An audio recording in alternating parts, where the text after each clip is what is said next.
সারা দেশের ন্যায় বরেন্দ্র অঞ্চলখাত রাজশাহীতেও শুরু হয়েছে রাসেল ভাইপার আতঙ্ক। নদ-নদী ও খাল-বিলের পানি বাড়ার কারণে মৎস্য ও কৃষিজীবী মানুষ রাসেল ভাইপার আতঙ্কে রয়েছে।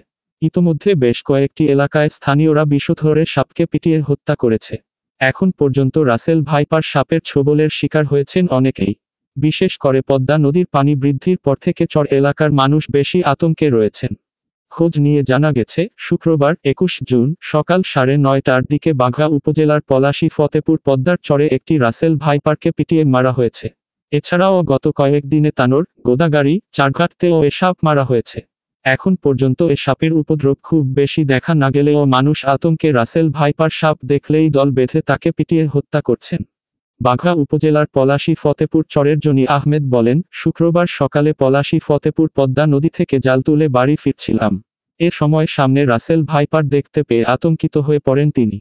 পরে তার চিৎকারে কয়েকজন এগিয়ে এসে রাসেল ভাইপার সাপটিকে লাঠি দিয়ে পিটিয়ে হত্যা করে। গত ৫ দিন আগেও এর পাশে আরেকটি রাসেল ভাইপার মারা হয়েছে। ২ দিন থেকে পদ্মায় নতুন পানি বৃদ্ধি পাওয়ার পর থেকে রাসেল ভাইপারের বেশি লক্ষ্য করা যাচ্ছে বলেও জানান তিনি। এদিকে বাঘা, গোদাগাড়ি, চারঘাট উপজেলা এলাকায় পদ্মায় এসেছে নতুন পানি। ফলে এসব উপজেলার সীমান্ত এলাকার লোকজনের মধ্যে বেশি আতঙ্ক বিরাজ করছে। বিশেষ করে বাঘার চকরাজাপুর ইউনিয়নের ১৫টি চরের প্রায় ৩,০০০ পরিবারের ২০,০০০ মানুষ ভাইপার আতঙ্কের মধ্যে বসবাস করছে।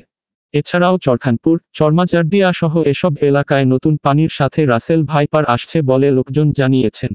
বাঘা উপজেলার চকরাজাপুর ইউনিয়ন পরিষদের চেয়ারম্যান বাবলু দেয়ান বলেন, পদ্মার নতুন পানি আসার সাথে সাথে রাসেল ভাইপার আতঙ্কে রয়েছে ২০,০০০ মানুষ। তিনি বলেন, সবাইকে সাবধানে থাকতে বলা হয়েছে। এছাড়াও যদি কোনো ব্যক্তি রাসেল ভাইপারের ছোবলের শিকার হয় তাকে দ্রুত হাসপাতালে নেয়ার জন্য জানানো হয়েছে। আতঙ্কিত না হয়ে সচেতনার পরামর্শ দেয়া হচ্ছে বলেও জানান তিনি।